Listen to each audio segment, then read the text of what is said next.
InfoWars DC Bureau Chief Dr. Jerome Corsi joins us now, and it's good to have you with us. I want to talk about the Freedom of Information Act request to investigate the Central Intelligence Agency. It's time for them to put up or shut up to see if the Russians were involved in the presidential election in favor of Donald Trump. Can you tell us more about that? The FOIA request is coming from Judicial Watch. That's right. I've worked with Judicial Watch for a long time. Tom Fitton, it's a really credible and an important group in Washington. They did a lot to break the issue on Hillary's server, and now Judicial Watch has filed FOIA requests to get the documents from inside the government, importantly from the Department of Justice and from others, in terms of all this supposed Russian involvement throwing the election for Donald Trump, which so far everyone has looked at it of any credibility. All the intelligence committees in Congress have said there's no evidence for. No, they've got nothing. They've got nothing. But do I also understand there's also separate FOIA requests to investigate whether or not General Michael Flynn, for example, whether he was talking to the Russians? Is that true? Yeah, see, they want, when Judicial Watch does this, they're going to want all the records they can find that pertain to anything of these Russian allegations interfering in the election. And I think what you're going to find is that this was a witch hunt that the Obama administration went on. I believe the original goal was to wiretap Trump. And they got the FISA request, which they made, initially declined. They had to go a second time to get a FISA approval. And they began wiretapping, or probably electronic surveillance, more appropriately, on Russian agents. And they knew they would get some of the Trump people captured in that, and they would pass that information on to the Clinton campaign, because we have documents, even Robbie Mook, who was the campaign manager for Clinton this week on Fox and Friends, said that the campaign was getting information from wiretaps. Now, is that illegal? Because I don't understand, because Hillary would not be president yet. And I could see if they're spying on the Russians to see if they're going to launch a cyber attack or whatever. I could see as far as national security how that would go.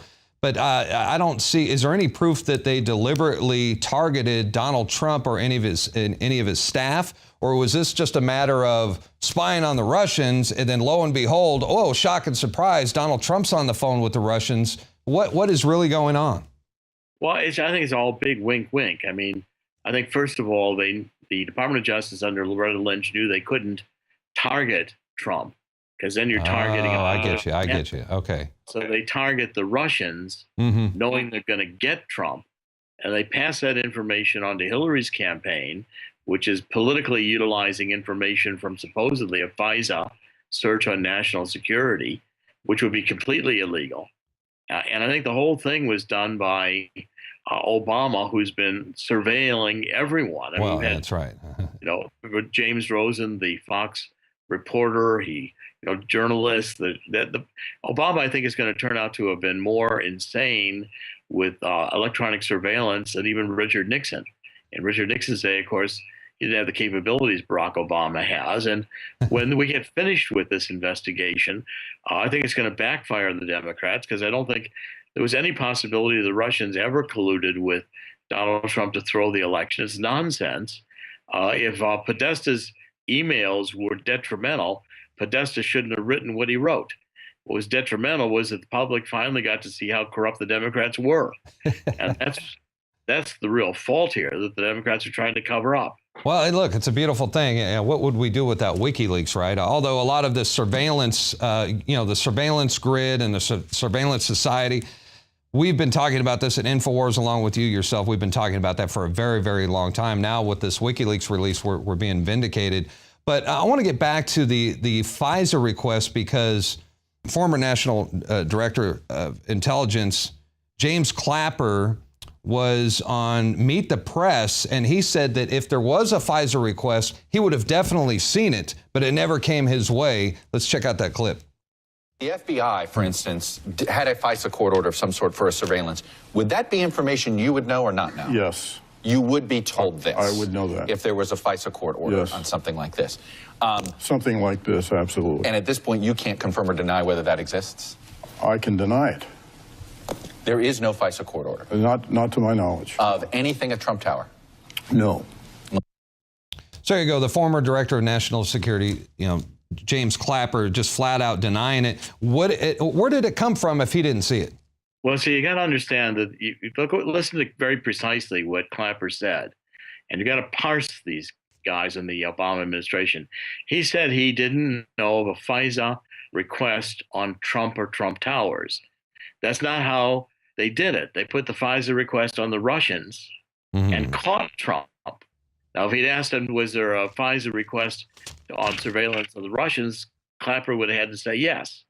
So he was not lying, but he was, diverting the truth, let's say, by narrowly answering a question, saying he didn't have sex with that woman because the particular act involved was not according to Bill Clinton's sex. All right. So it was a setup. And, I have to laugh at the mainstream media. They're basically regurgitating the talking point that this is unsubstantiated claims. You've probably heard that over and over again by Donald Trump. But do you think he's got a case here? And do you think, because, there's going to be more WikiLeaks coming out. This is just the beginning, by the way, because Julian Assange announced that this Vault 7 information, for example, was just the tip of the iceberg. There's going to be more to follow. Any suspicion on what we could expect next? Well, he said if Assange said he's only released 1% of this Vault 7. Yeah, that's amazing, because that was a lot, too. That was a big 1%. That's huge. That's 1%. Yeah. He's already taken up the entire intelligence agencies. There's obvious that that Trump was caught in the wiretaps because there were reports on this during the campaign. Hillary was out there saying it, and so was Mook. They were all talking about Trump colluding with the Russians, and they had to get that information from inside the Obama administration. It was reported in the New York Times and other papers. The New York Times just has amnesia when they're trying to develop a meme or a narrative that Trump doesn't know what he's talking about, because Trump is regurgitating what the New York Times reported during the campaign, namely that Hillary was told that Trump, was colluding with the Russians, and it wasn't the case. It wasn't true. Remember, it was Putin who was paying Hillary and Podesta, and we've documented that. I've documented it. That's right. We sure have. The administration the Trump campaign put out a memorandum about it during the campaign, and that's the real collusion. It was the Democrats who were in bed with Russia, and if Hillary had won, Putin would have been set up to blackmail her. Well, I think we could learn a lot from how Julian Assange, the founder of WikiLeaks, how he was treated when he announced this press conference. And let me know if I got this straight, because he claimed as soon as he went out there that he was hacked. They tried everything they could to stop this from Periscope. I think Periscope got hacked. His Facebook page was hacked. They were unable to basically have this press conference go live. I mean, that says a lot. Who do you think was hacking WikiLeaks when they're trying to release all this information? Well, I mean, suspect number one is the CIA. I mean, and they did interfere with the press conference. It was interrupted several times. Assange is very clever, though, in terms of his ability to use internet media, and he was able to fight back and keep the press conference going. And he probably expected this to happen, because it's not the first time he's had to deal with this kind of stuff. Sure. He anticipated it. And what Assange has revealed so far is that not only has the CIA gone rogue and developed this trove of malware that can be used to basically take control of your iPad and your television and your cell phone, but additionally they were using these techniques against American citizens. I mean, that's really the astounding part to me. There were 22,000 IP addresses that trace back to the United States, and Assange said he was sure some of those were targets of the investigation. And targeted towards journalists and whistleblowers. And we've been called crazy for years here at InfoWars, and I'm sure you've heard the same thing when we tell people that, look, your cell phone is listening to you, your television could watch what you're doing, even your Xbox. And now it looks like through these releases from WikiLeaks, the CIA, like you said, is a rogue agency. And I tell you what, their surveillance system is basically rivals even that of the NSA. Well, yes, it's also astounding that the CIA built internally a capability that rivaled the NSA's, and no one knew about it. And no congressional oversight, and certainly the public had no idea. Most of the public. Where'd they get the money to do it? Where did they divert it from? And here it's revealed by WikiLeaks, and you suddenly get aware that you've got a CIA that's out of control, and the fact that they let this trove of malware techniques become available. Assange said it was a devastating, a breach on the part of the CIA of their own security. I mean, it's mind-boggling that the CIA was this stupid not to protect those malware techniques that they developed. They got out. They had been circulated by U.S. intelligence.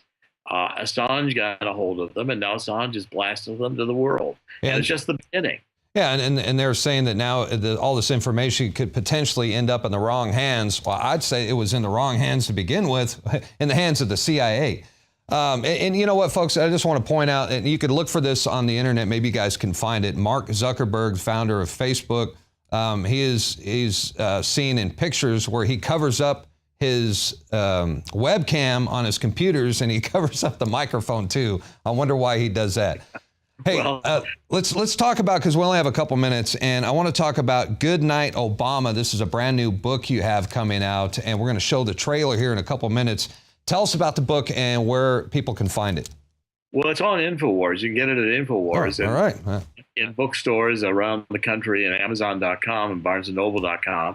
It's a parody book. It's a cartoon book. I wrote it to say, like Good Night Moon, Good Night Obama, for all the disastrous things he brought to us.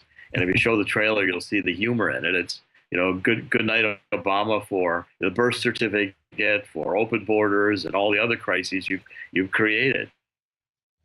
All right, folks. I decided to have a good time with it. Obama's leaving. You might as well say goodbye in fashion. Absolutely. Yeah, good riddance, right? Well, Right. Dr. Jerome Corsi, it is so good to have you on our side. Thanks for being here. We're going to play that clip right now. And folks, you can go to goodnightobama.com or go to InfoWars store and check out Good Night Obama. Dr. Jerome Corsi, thanks for being here. Great pleasure. Thank you. All right, take care.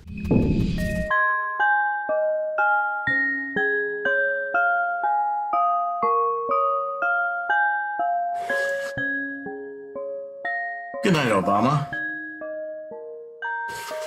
In the great Oval Room, there are many memories, leaving a leftist legacy binding America with charisma, forcing government-run healthcare upon the greatest nation, and websites crash on implementation.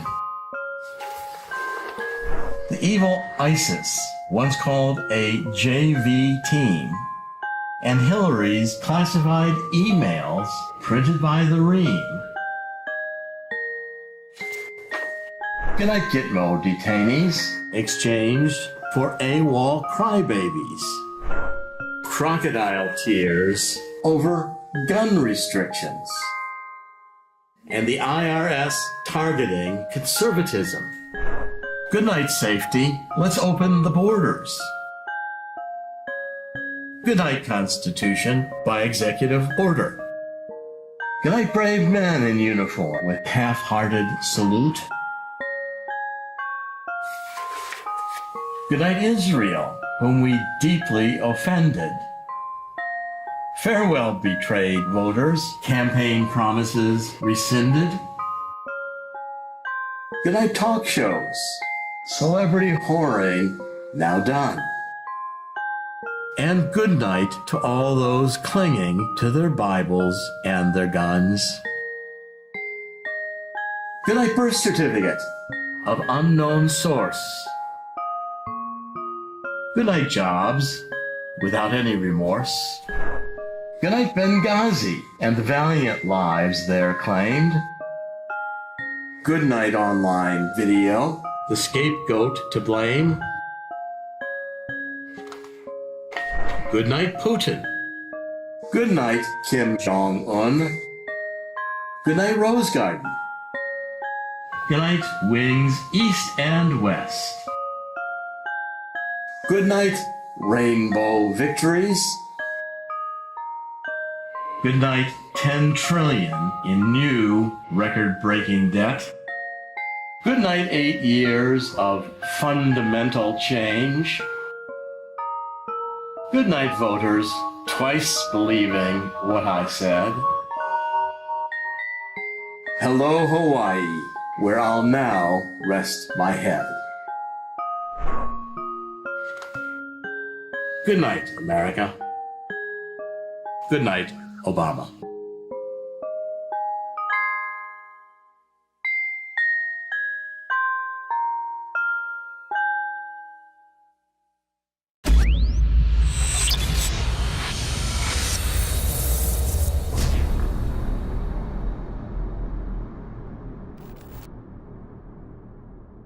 Travel ban and Muslims, Putin, Kremlin, Korea, the bombs in Aleppo.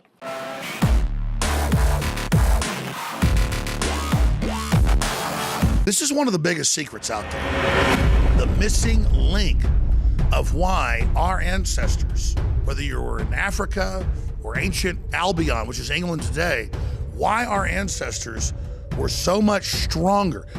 I mean, there are huge archaeological reports, all sorts of anthropology studies, you can look them up for yourself, that show that humans, just an average farmer of 10,000 years ago in England, was stronger than Olympic athletes today. In the final equation, everyone knows our modern society has lost its vitality. The sperm counts are down like 90%. People are falling apart. They're totally depressed. They're unhappy. What is going on? Every ancient culture was obsessed with what I'm about to reveal to you. Today we call it bone broth, and for thousands of years our ancestors enjoyed its benefits before it became lost to our modern diets of processed junk. That's why I'm so excited to announce the product that is undoubtedly the jewel in the crown of InfoWars Life products. Caveman. We lost our vitality because we just ignored the ancient traditions. Everyone knew that you used all the parts of the animal. You used the skin to cover yourself for shelter. You used the meat for sustenance, the fat for cooking, but you used the bones for strength.